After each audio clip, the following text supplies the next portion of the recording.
call. Good to see you. Thank you. An hour and 2 minutes.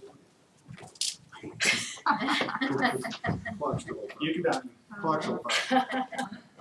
Thank you for coming. This is a work session primarily to discuss bonds that we may or may not reorganize, refinance, match, or have to correct. Anyway, we're here to listen to another presentation by Ms. Hancock. Matt, you'll talk to us again about yours, and we're going to consider what we do with outstanding, a couple of bonds we have outstanding. So, it's all yours.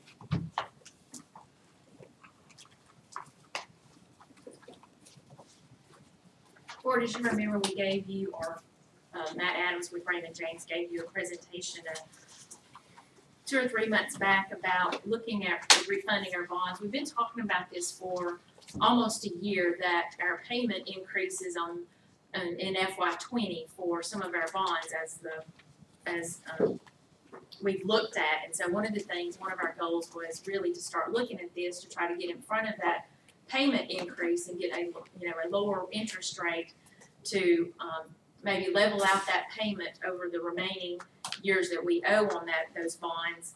And then, as we started looking at some of these things, there were some other options that came available that Matt's going to talk about. One of those things is possibly the possibility of borrowing another $12 million to do some other projects, and Matt will talk about those. But we had hired Matt Adams with Raymond James a few months back to kind of watch these numbers and advise us on what's going to be the best option. So let me introduce Matt with Raymond James.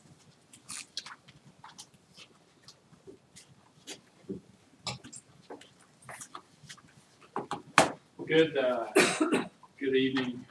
It feels like afternoon, but it's actually dark outside, so I don't know what to call this, if it's afternoon or evening. I brought kind of the last set of numbers that we saw, and I updated them, but they look and smell different because rates have moved, and we've had to tweak some things because rates have moved. So would you guys want me to start with kind of the numbers that we last saw, just so I know some of you had questions off of those numbers, just realizing that the numbers have changed a little bit, or do you want me to start with the newest numbers? Maybe if nothing else, a comparison, we're on basis points now. Why don't I give you the proposal, or why don't I give you the numbers from last time, and then and then I can kind of describe what rates have done over the last couple of months. And I've got the latest numbers, so if anybody wants those, you're more than welcome to have them. Can we get those? Yeah. I just prefer to have you tell me the real numbers. Sure. These are going to look exactly the same on the cover. One says August, one says November, so hopefully that'll be able to differentiate. So this is new. Yes, these are the newer numbers. Thank you. Sorry. All right, we just didn't know if somebody had come up with several questions since the last time we discussed based on the old numbers. We didn't know if we didn't want to change everything on you if you already had questions on this. So I'm going to start with the August version, and then we can move over to the November. Okay.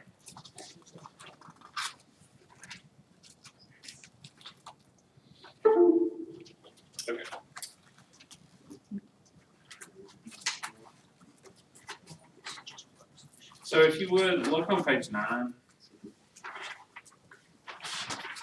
of the August, and if you want, you can open the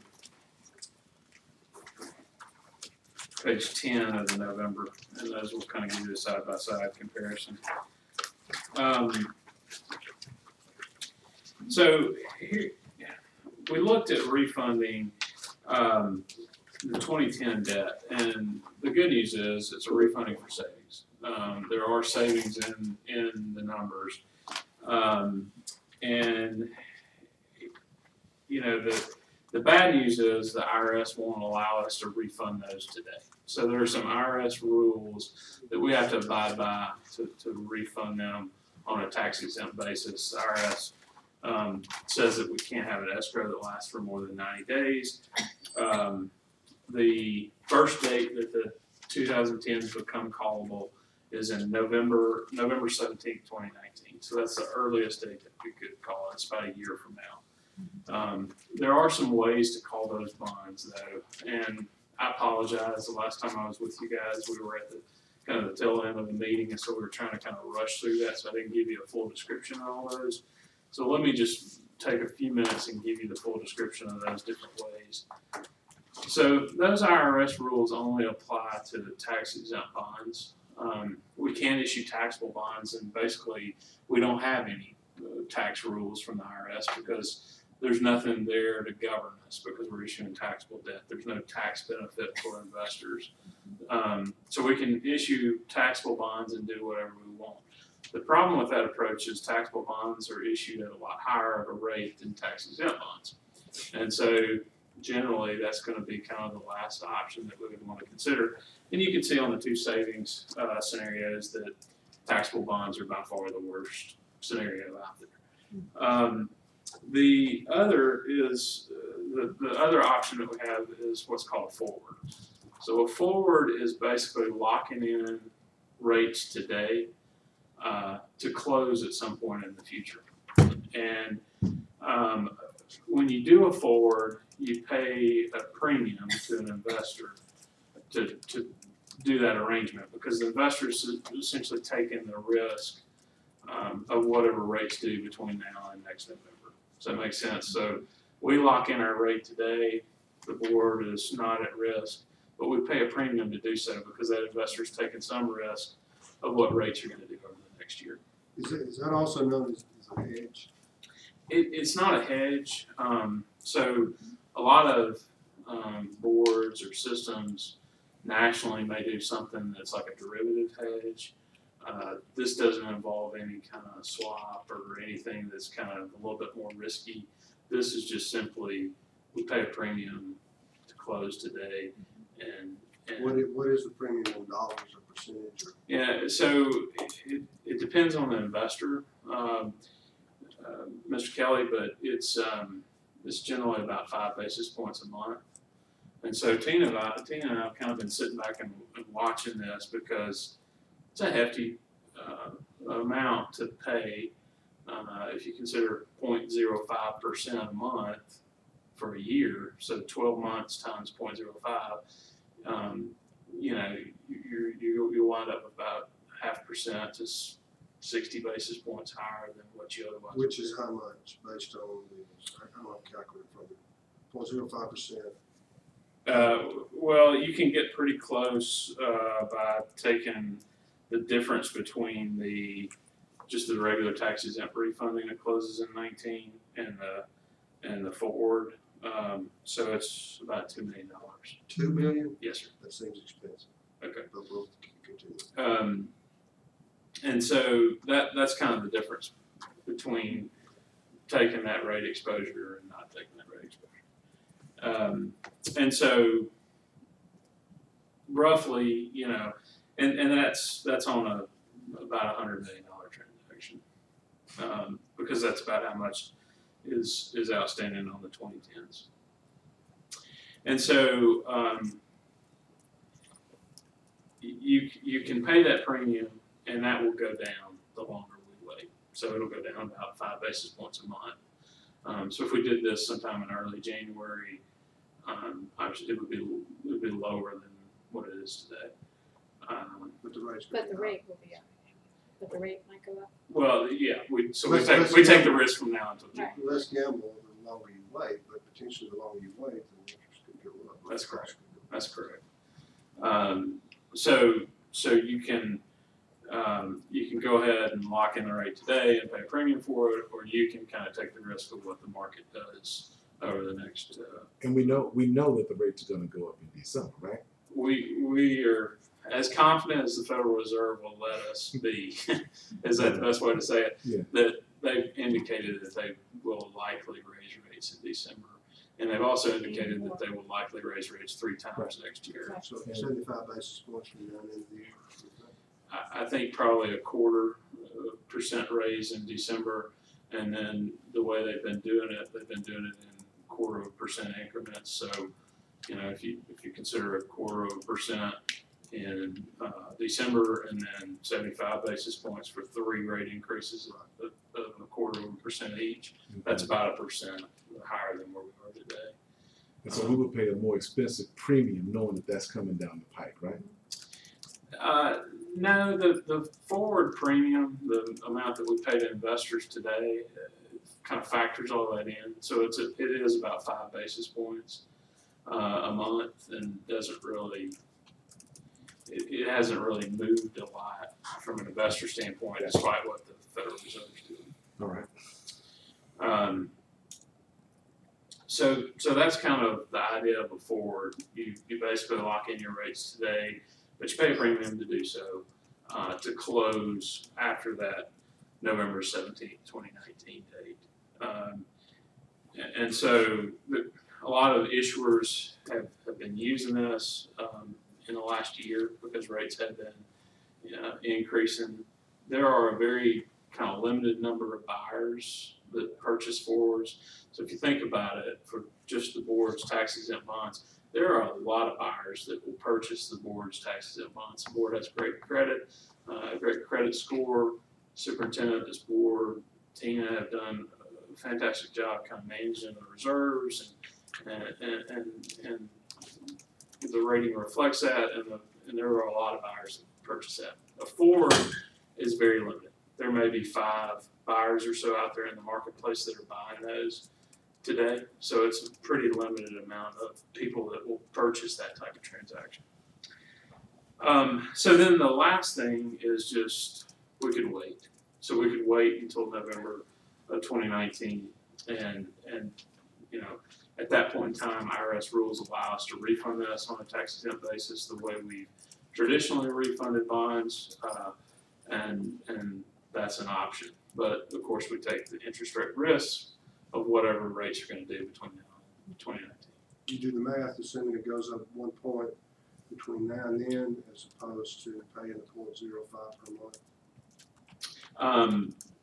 We have, so if you look on that scenario comparison, if you're looking in the November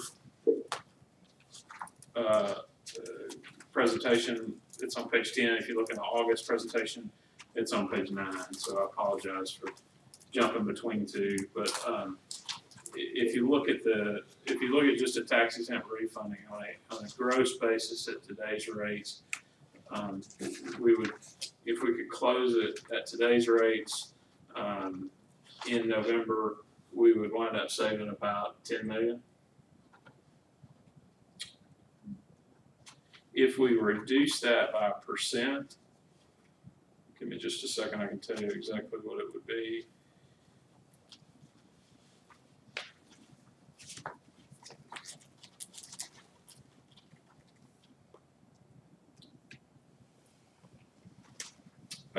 If you reduced it by about 1%, you would wind up with you would wind up really kind of close to a break even. You might save $1 million or so on it. So 1%, if rates rose 1% across the curve, you would wind up. This probably wouldn't be a transaction that we would want to do. Now, when the Fed raises rates, they raise a short-term rate, which is the borrowing rate between the Fed and banks for an overnight. So it's a very, very short-term rate. That doesn't always trickle down into 20-year rates, which that's what the maturity for this would be. So it's not going to be a perfect correlation, but at the same time, we've seen rates creep up about 0.25% to 30 basis points or so over the last month and a half or so. So we've had some of that this happen. So if rates were to creep up about 1%, in other words, short-term maturities and long-term maturities all went up by 1%, this probably wouldn't be a transaction. We probably be sitting on this and waiting to do it. You wind up with some negative savings in there. And then if you, Mr. Kelly, if you want to get just an idea of what the forward premium is, you can look there on page 10 and see what the savings are, because that's factored into those savings scenarios. So you'll see two different forward scenarios that we've run. We've run one with a call option that allows you to call those bonds and prepay it if rates ever drop. We've run one without a call option. In other words, the bonds would be non-callable. We'd be locked in until maturity. Does that make sense?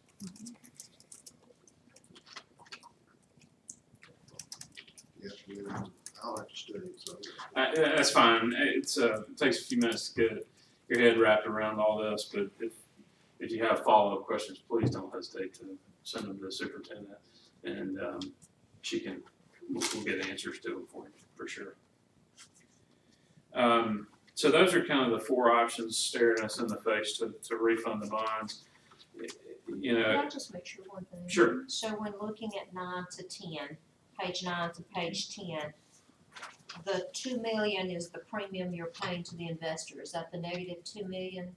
Help me follow the 2 million on the November. Negative 2 million. Which scenario are you on, Dr. Murphy? Page 10, November 18. And which one are you looking at specifically, the taxable or the forward or? I'm sorry. Yeah, okay.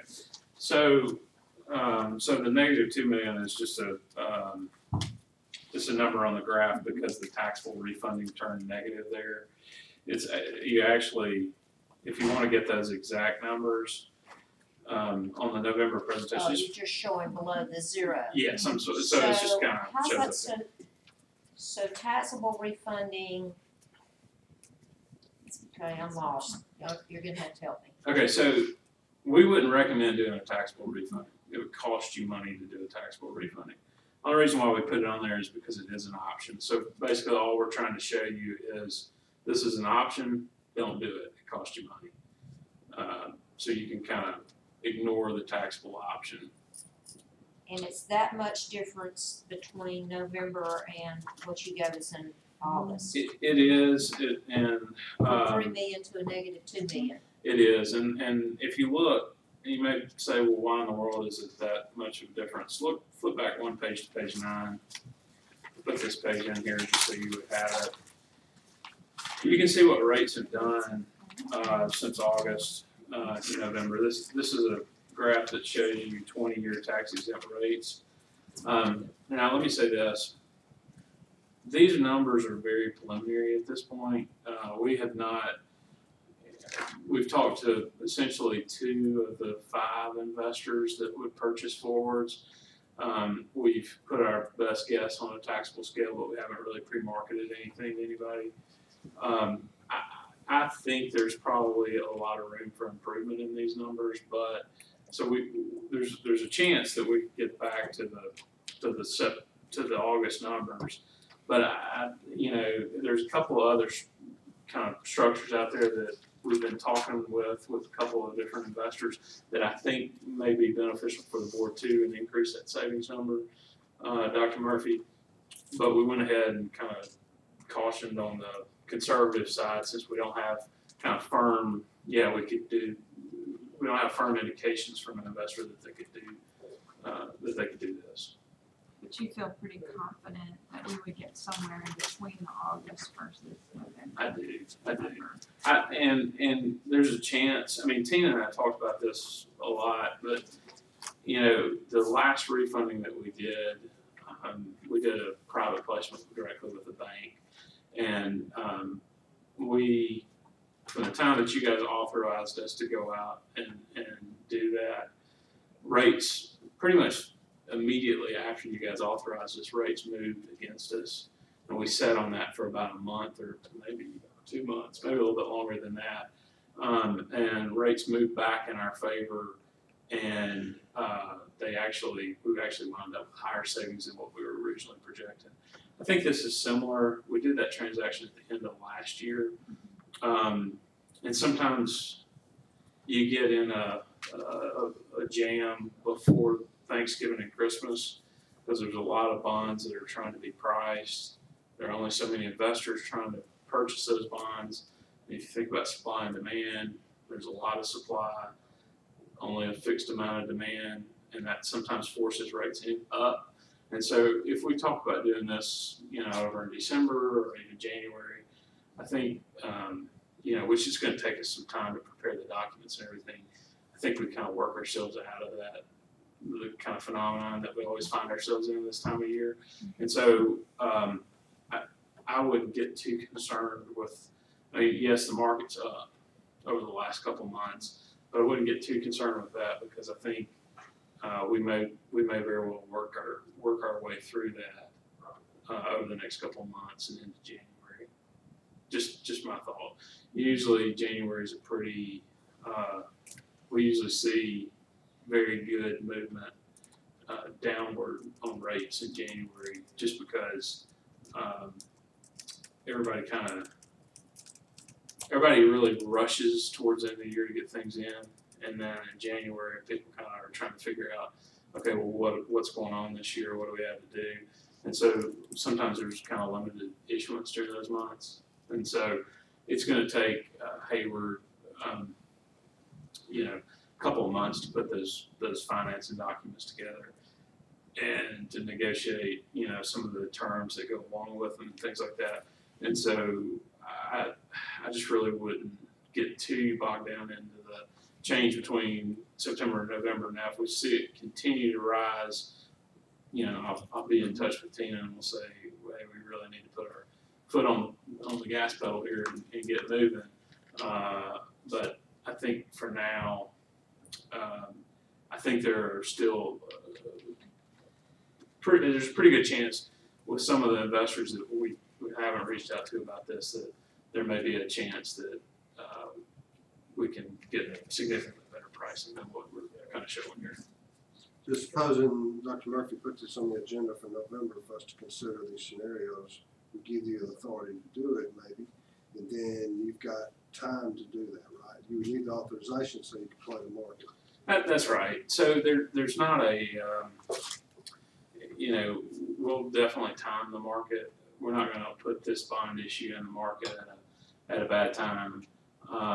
There's also the decision that Tina and I will need to make with the board as to whether or not we do this kind of in the same form that we did the last refunding, which is a private placement where we send out a term sheet to these 5 investors and kind of take the best that we get, or we do some sort of a public offering where we just go out and sell the bonds. I'm kind of, at this point in time, leaning towards doing a private placement just to see if we can get kind of a little bit better pricing terms than what we've got indicated from one investor that we've talked with 2, but we've gotten one that's gotten their pencil a little bit sharper than the other. So I think we'll probably wind up going down the road of putting together a term sheet and taking some bids on this to get some kind of tighter pricing. But the board, if they chose to authorize you, could authorize you to do either or, is that correct? Yeah, so the board you guys can do whatever you Yeah, but timing wise, you don't want to have to wait on the board meeting for it to go back and make another decision, right? Yeah, so what we've used in the past in situations like this is kind of a parameters resolution. There are 2 ways that it could happen. One, we use a parameters resolution where we set kind of a minimum savings amount and say a maximum interest rate and set some general parameters that you guys say, okay, you guys are okay proceeding under these parameters. The other option, which is what we did on the last issue, is we set up the term sheet to where bids come in the day before a board meeting for you guys. And so as long as the market's not just kind of going crazy on us, we have those bids 24 hours before you guys meet, and we can prepare a summary of those bids for you. You meet, you vote on the bids, and then we award it after your meeting. So we just kind of coincided with your board meeting. For a little humor, What's the take on the national election? Well, I mean, the latest that we keep hearing is the House is in real jeopardy, and the Senate seems somewhat secure. And when I say in jeopardy, I mean in jeopardy for the Republicans to retain control. You know, the municipal market's kind of an odd animal. Sometimes it does a lot better when Democrats are in office, and part of the reason for that is a lot of times Democrats have favored higher tax rates, and when there are higher tax rates, there's more need for tax exempt income, so it becomes more valuable for an investor.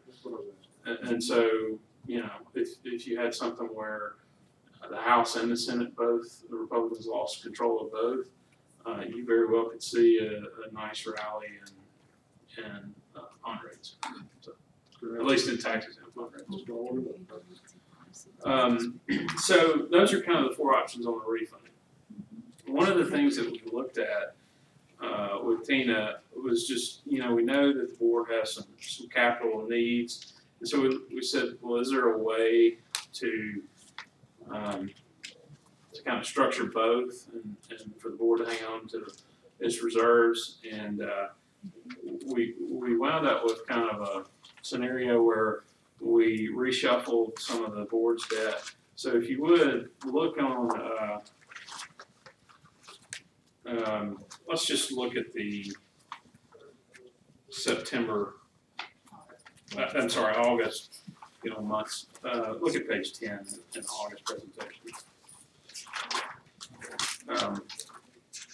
We've got some work to do on this scenario in light of the fact that rates are moving. I think I can get us back to close numbers, but let's just start with the August numbers. So if you look at on the far left of that page, you'll see a column that says existing debt service. Everybody see that? And you'll see that the board's debt service is about 11.8 this year and 11.8 million in 19, and then it jumps up to 13.3 and stays above 13 million until 2026, and then drops off to 10, almost 10.5. So from a budgeting standpoint, this is challenging, and so what we were kind of thinking is there a way to stay within a certain frame or a certain number for debt service, you know, do the refunding and sets numbers. We kind of refined it down to where we wound up. We're able to keep the board's debt service right at about 12 million and pull some money out for those capital improvements. So essentially what you're doing on that scenario is you're using some of the savings from refunding to offset new money. And so Tina mentioned that one question that she had in her mind and that some of you guys had in your mind was, what's the benefit of borrowing money versus spending out of reserves? And there's two different ways to think about that. One is from a rating standpoint. There's, you know, obviously the higher our reserves are, the better our rating is as a system. You may say, well, you know, all I really care about is that we have good classrooms and our kids get educated and have every opportunity that we can provide them, and that would be a correct stance. The rating really just affects, you know, what your borrowing cost is out there in the future on this issue and on future issues. And so to build some of the buildings and things like that, a lower rating winds up costing you more. That's one way to think about it. The other way to think about it is we're in an environment of rising rates. And so in 3 years, 2 years, 5 years, we're going to be earning more on those reserves than we are today. And so when we issue bonds for 12 million or so, our debt service, our debt service, our interest rate that we pay on that's fixed. And if it's close to what we think we can earn on those reserves, there may be some benefit to borrowing that money and letting our reserves earn money for us, and holding on to those reserves and paying out a fixed debt service cost while what we earn on the reserves increases, if that makes sense. Obviously, who knows what interest rates are going to do? We can't predict either of those. You know, I guess a third thing that we could kind of throw out there is bond money is restricted for capital. Our reserves can be used for anything. So if, you know, if there are additional teacher units or something like that that we need to add in the future, we can do that with reserves. We can't with bond money. So the reserves give you a little bit more flexibility, and you guys are in a fortunate position. You have plenty of reserves. Well, you have reserves. Let's put it that way. There's never plenty of anything, but you have reserves, and so you're in a fortunate position in that regards. There are many systems that, you know, struggle to meet the 1 month minimum, and you know, so they don't have the luxury of kind of tackling this question. But those are a couple of different ways to think about it. I don't necessarily know that I don't know the right answer, but those are kind of 2 or 3 ways that I would think about it. I'm not at the luxury of knowing everything that you guys know about the board's priorities and about what you want to do in the future, but those are just some different ways you can kind of think about it. And if you want us to quantify anything along those lines, you know, feel free to tell us, could you run this? You know, we're happy to run those scenarios for you.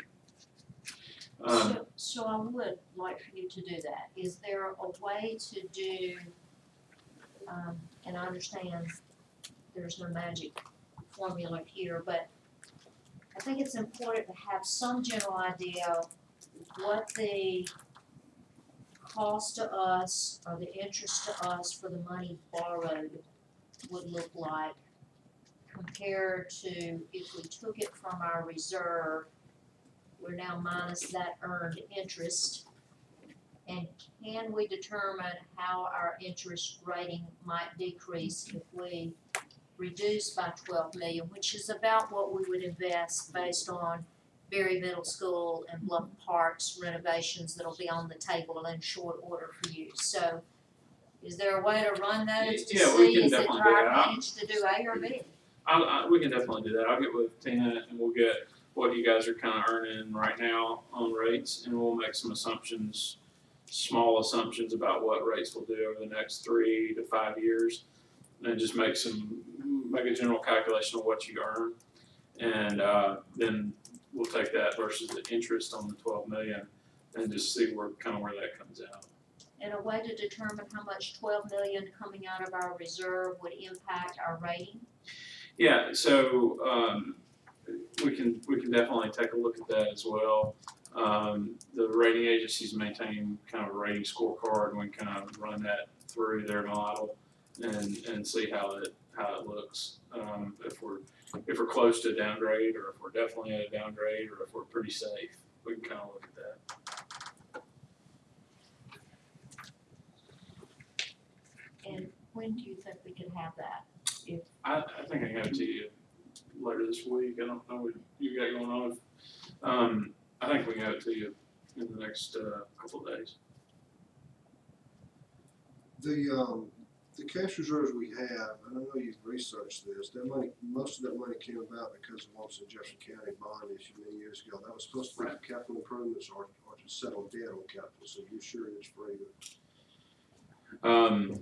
So you're correct. If it came out of the 1 cent, because that was bond money, there would be some restrictions on that in terms of you wouldn't have as much flexibility with that portion of your reserve. That would likely need to be tackled by.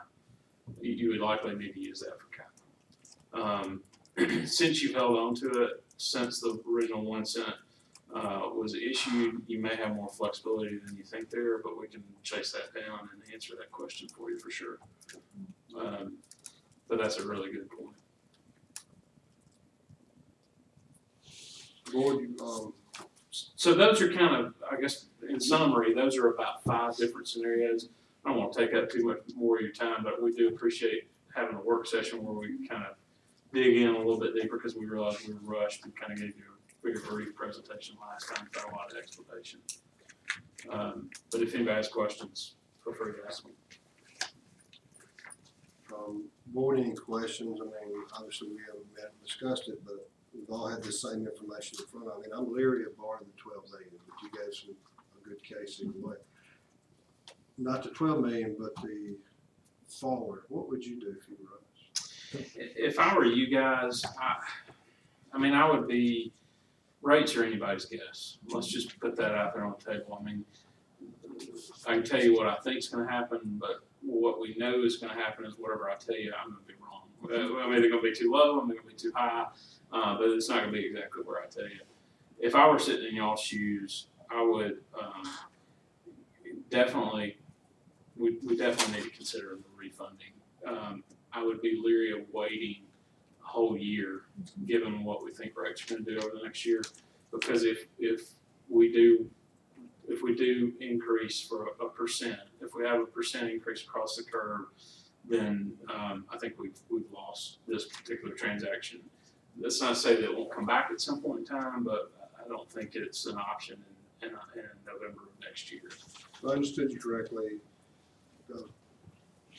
which terminology you use, how limited are we to call these again? So if you do, so you'll see, just flipping back to page 9 or 10, depending on which version you're looking at there. I'm just going to look at the most recent, the November numbers. If you do a one where you have a call option, your gross savings are somewhere under $6 million. If you do one without a call option, in other words, you can't ever call them, your savings are at about $8 million. And just to kind of give you an idea on that, these bonds pay off in 2040. So any call option that you would get on it would be 10 years. So you would be locked in for at least 10 years. So if you think about issued debt in 2019, the first time you could call it would be 2029. Are you really going to refund it from in the next 11 years, 2029 to 2040? I would tend to think probably not. So I'd probably lean towards doing a non-callable. But that's just me. I do think that there may be another investor out there that would give you some fairly flexible call features that may be a little bit more beneficial. And the reason why I'm saying that is because I've had some preliminary discussions with them, and I think that this call, non-call may become kind of mute as long as the pricing is comparable to what we've got. So we may be able to get a call option and get the higher savings. So the call, non-call, that's a federal regulation? It's just what an investor is willing to give you. So let me see, let's say we save $8 million by using one of these options. Mm-hmm. And it's gonna cost us $2 million for the investor. Well, these are after the savings are after legal fees, after the investor's premium, after kind of everything. So, But the cost to us would run somewhere around the interest if we borrowed the 12 million, would be somewhere in the neighborhood of. So the 12 million would be somewhere in the neighborhood of 10 million or so in interest. Somewhere in that neighborhood. And so what we'll do is we'll run $12 million we'll run $12 million of reserves over the next 20-ish years and just show you, what you could earn on that at at some assumed rate. And then that would kind of be your comparison, Dr. Murphy, as to whether or not you should borrow or whether or not you should spend them. Okay. And again, given time is important, is that something you can, We can turn that around pretty quickly. If it'll give me some time tomorrow, I think we could probably have it too. On page 13, where we talk about overall savings on the new document, page 13, Yes, on the new document, overall savings going down to 2012/2017 refunded savings. That number is negative, a negative 8.45 million right there. What does that number mean? so that's kind of an internal separation for me. Really, what we need to kind of pay attention to is the number on the far right side. So if you look at these savings, we can spread those savings out and cause every year to be completely positive. But your debt structure is such that you pay 11.8 million next year, and then you pay 13.3 the next year, and it stays above 13 million. So what we've done is we've used most of our savings up front in those first until 2026. So if you look at that last column, you'll see where you've got positive savings of $1.8 million, $1.6 million. There's 1 year where you got 2.1, and then and then you start negatives. And the reason why we started negatives is because the goal of the structure was to keep our debt service at 11.9. So we're basically leveling that whole thing out instead of having kind of a roller coaster of our debt service. Does that make sense? Yes. So the 544, the far right number, the $544,000, basically means that it's going to cost us an additional $544,000 in interest. So what that means is to get the $12 million to do the refunding, it would cost you about $544,000 total over the life of it. And so that it may not be worth it, but when you look at and please hear me correctly, I'm not trying to sell you one way or the other. I'm just trying to explain kind of some of the options. Yeah. So the $544,000 is basically, look, we could refund this, take our savings from that refunding. We could get the $12 million. We could level out our debt service, and we get all of those things, and it costs us about $544,000. So, like I said, I think that this number is probably going to be positive at the end of the day, because I think we've got maybe one or two other attractive options on the table. The investors just haven't given us a firm yes or no yet. And so, if we talk about this next month, this number may be positive in the tune of $1 million or so. I don't want to speak before I have them signed up, but I think there's a good chance of that. remind me of the 10 million interest and the 544,000 here. Yeah, so the 544,000 is after, takes into account the interest on the $12 million. The interest on the 12 million. Yeah, so think about it this way. Before this, we're paying to repay all of the board's debt, the 2010s, 2012s, and 2017s. Our repayment is $254 million principal and interest over the next 25 years or so. After this, getting $12 million, restructuring everything, it would be about $500,000 more. Does that make sense? Maybe. Okay. So that's the easiest kind of comparison that I could give you on that scenario. And again, if the board says we want to spend reserves, that's fine.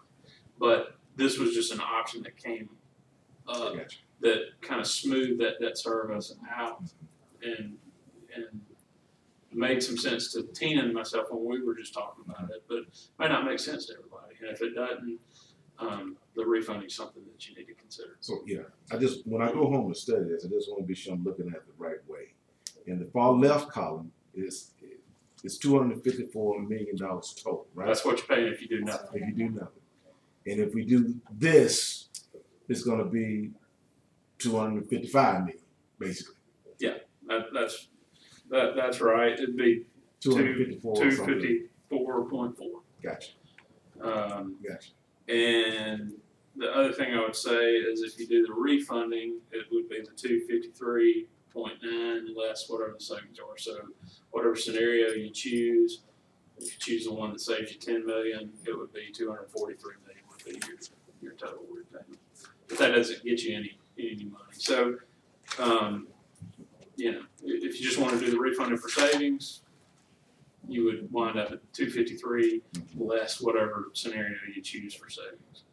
But if you want to do something where you're keeping yourself somewhat at the same payment, but just kind of instead of having, think about it like a roller coaster, right? So a roller coaster goes up and then it comes way down. That's kind of what your debt service is doing. What we're doing is we're just kind of shaving the top of that off and filling in that ditch so that your debt service is somewhat level at 11.9 million a year. And by doing that, we can also produce $12 million that we can take out and pay for those capital projects with. Can we smooth the debt service without the 12 million? We can. You definitely could do that. It would be lower than the 11.9. But you can definitely take the savings from this refunding and smooth your debt service out if you wanted to do that. When will the 105 million in refunding bonds actually be sold? So they'll actually be sold, let's say you guys authorized it at your next meeting. They would probably be sold sometime in December or January. Okay, so back to your scenario, they actually, whenever it becomes more favorable, after the first of the year. Right. But it would not close, so they would sell, but they would not close until November. Because under IRS rules, we can't close until after November 17, 2019. So they sell today, but an investor just hangs on to it and doesn't close until after November 17, 2019. And that's what we're paying the premium for. So the refunding, the just waiting until 2019 that you have in this chart, that's based on current rates now. Yeah, so that makes no So- assumption of rates increase. So is there a way we could look at that based on Absolutely. projection of rates in the future? Absolutely. Because these two, I mean, I'm struck by, just looking at the bars, that one's higher than that one. Sure. But in reality, these two seem like they would be locked in, the forward, That's right. locked into where they are, but this could be actually way lower than that. That's right. Okay. So do you have a preference on, I mean, you want me to just run it like 0.25% all the way up to 1%? I would think so, yeah. I mean, it sounds like if, just your best estimate of what we would expect the rates to do. Just to kind of give us a comparison, that would be Okay. helpful. We can definitely do that, and that may give you a little bit better of a comfort level of, hey, we feel comfortable paying this premium than what we think rates are gonna do. If you look on page 11 and page 12, we did include, page 11 is a projection of what the Fed's gonna do over the next, really out until September of 2019. And that's a consensus of several different economists. And then page 12 is a rate forecast that we participate in. They survey essentially, depends on the month, but it's between 40 to 50 investors. So you kind of take a look at that. And then when we run where we think rates are going to get, we'll run those different increments of rates. And then you kind of look back at that forecast and say, well, economists are thinking rates are going to move up by X. So. Or almost just a range, Yeah. different scenarios, but just the kind of lower end, higher end. Sure. I'll just run it by 0.25% Yeah, all the way up to 1% so that you get a sense of what the impact on each of those would be. And the cost of doing this is the fees included? The fees, we put some projected fees in these numbers. At this point, I don't know what the fees, I don't know what Hayward would charge, I don't know what some of the fees would be. We've just put it on comparable sized issues, so when we do that, what we do is we just take an average of what legal fees are, what insurance fees are on the same size issues for boards of ed in Alabama, and we just put a plug number in there.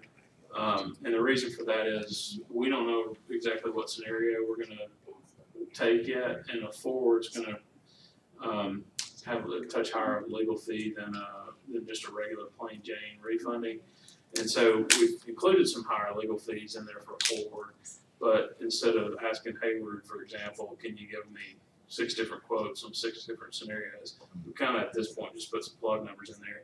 Everything's after the cost of issuance, but obviously this board's gonna need to approve cost of issuance and approve the scenario. Where do you make your money? So we will make our money, if we do a private placement, we'll make our money by serving as placement agent, which basically same thing we did in 2017. We run the bid process and we put together the term sheet with Tina and with Hayward, and then we contact these investors directly and kind of, for lack of a better term, force them down on rates and force them to better call provisions for the board so that we get exactly what we want. And then we run the numbers from an amortization standpoint to tell them this is what we want. So we would make a fee for doing that if we were serving as placement agent. If we did a public issue, we would sell the bonds. It would be how we would make our money. But like I said, I think you're probably leaning towards a private placement on this. The reason why I say that is because if you wind up doing a forward, there's such a limited number of potential buyers that it just makes sense to send them a term sheet and take a bid from each one. If that makes sense. Okay. Well, we're running out of time, but any questions? I'd like to have one of your cards too. Yeah, sure. Sorry, we have taken up so much of your time. No, everybody. Great questions to get more questions. So Yeah. that's- There'll be more. I'm gonna give everybody a card, and feel free to send your questions back through Dr. Murphy, and I'll answer them. Send you whatever you need. So, but in the next, I think I can have most of your follow-up questions answered tomorrow. So I'll send those back through Tina and through Dr. Murphy. You want us to communicate with Dr. Murphy and have her go that route? That's up to the superintendent. So however she would like. You're right, she's boss. Could we, when we're looking at that cost to borrow versus, let's just take cost to borrow. Can you give us those projected costs, like you've mentioned, Hayward, you've mentioned, those legal fees, the investor, your costs, because I'm kinda like the bottom line gal. Right. Can you take it? We and absolutely make the can. column? The savings numbers in here include those, but we'll break it out so that you've got Yeah, it. if you could just give me the dummy version. Sure. Yeah, Yeah, if you borrow the money, if you, the 12 million, I should say, what you all refer to as the new money. I just need to see Sure. what all of this means, so like, here's the bottom line. If we just refinance, this is the bottom line, if you refinance and take 12 million new money. Are you talking about a bottom line savings number? Bottom line, yes. Okay, so And our cost number, Yeah. savings, So cost. we've got the savings in here. If you look on, just look at the November version. Well, if we did nothing, as soon as almost a wash at 1% over 4 quarters, you wanna know the cost that are taken away from what we actually say, and I'm sure you probably included it. It is. So if you look at, I'll just give you the more detailed version of it. Look at page 14 of that. And I've tried to highlight in green there the bottom line, Dr. Murphy. Yes. So your total savings for each of those scenarios, you can see those numbers. Your total present value savings for each of those numbers, you can see there. And all of that's after the forward premium, it's after cost of issuance, it is a bottom line savings number. So, you know, if you did the forward non-callable private placement, you would save $7.9 million. That's the bottom. That's the bottom line. But we can break that out into as much detail as you need, or any of the board members need.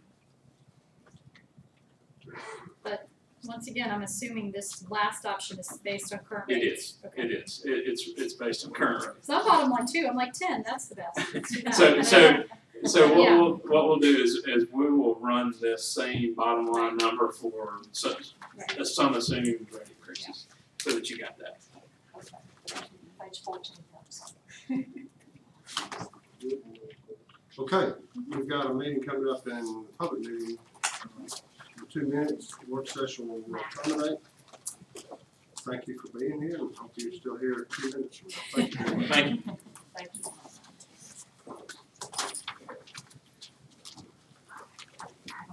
Sure.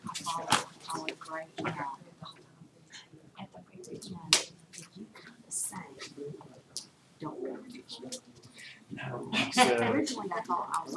yeah, no, I said, if you don't do anything, I said, you do it. So